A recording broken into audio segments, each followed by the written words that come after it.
Hello, this is Frank Servo with the Trading Key System. In this video, we're going to talk with you in regards to what is a support and what is a resistance line. Now, the two main lines that are necessary to understand the Trading Key System is support and resistance lines. And each time period of interest may have its own pair of support and resistance lines. This is a price level at which the market stops when going up, and this is called resistance point. And a price level where the market stops when going down is called a support point. Now, these support and resistance points are in all time periods of interest.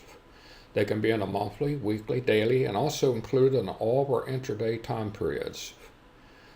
These support and resistance lines are also referred to as buy points and sell points with the Trading Key System. Now, once the market stops, tests a previous high or low, and it fails to penetrate, you have defined a support or resistance point. Now, an old support can become a resistance, and an old resistance can become a support. Now, this is when the balance of power shifts between the buyers that are bulls and the sellers that are bears. In other words, this is an area where traders act on their belief about the consensus of future value for price, whether it's a commodity or a stock. The lows in the market are called support points. So this is where a trader buys at a price they feel is low relative to where they can buy it back at some time in the future and make a profit. Now, the highs in the market are called resistance points. So this is where a trader would sell something they believe is high relative to where they can buy it back sometime in the future to make a profit. Now, the support and resistance points are established when buyers and sellers enter into the marketplace and the sellers are attempting to sell high. We call this the offer. The buyers enter the market and are attempting to buy low. We call this the bid. The equilibrium is the last price, or the balance of power, balance of price. So the fight begins between the bulls and the bears. They have two different beliefs about the consensus belief of value. Bulls feel that the market is oversold and the bears feel that the market is overbought. They both have a strong conviction about their belief for the direction of price. Remember, buyers try to buy low in a market near the support point. And this is where the buyers or bull traders will take a long position to buy at a price that he or she feels is low relative to where they can sell it back at some time in the future to make a profit. Now, the sellers sell high in the market near the resistance point.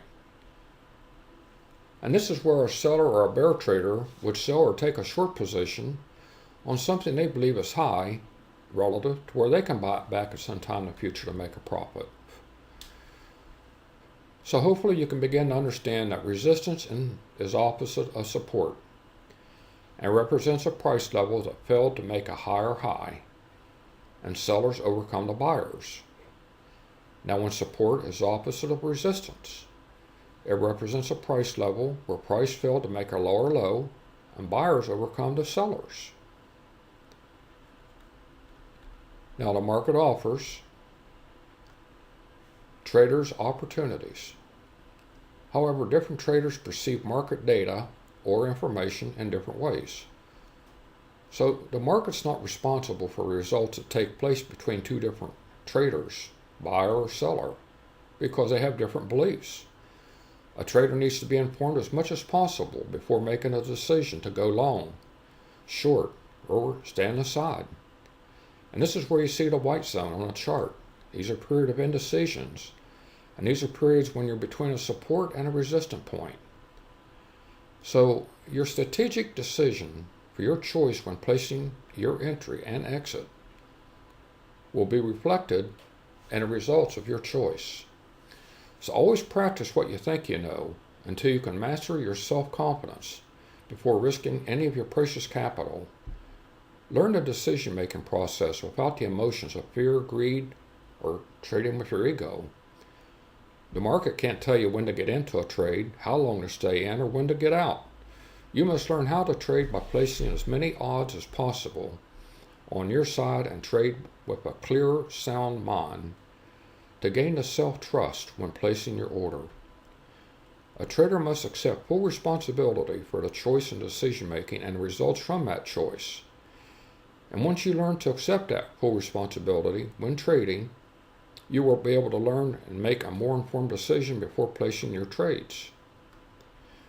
Now, a trader needs to learn to be open to new ideas and have a money management plan, and should always test entries and exits on your data by placing simulated trades before trading with your precious capital.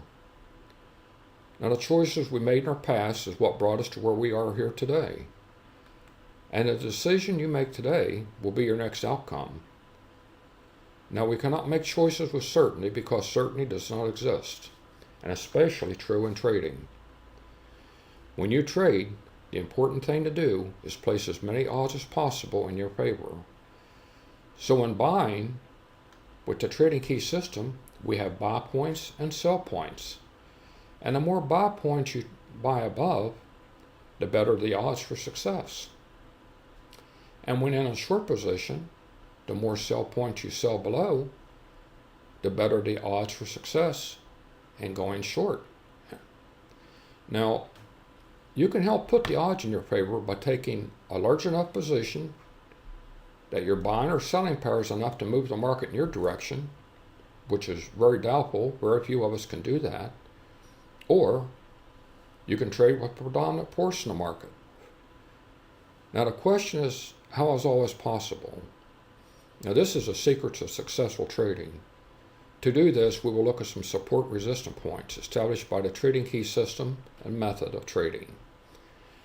Now, these are areas where the price level of something is about to happen.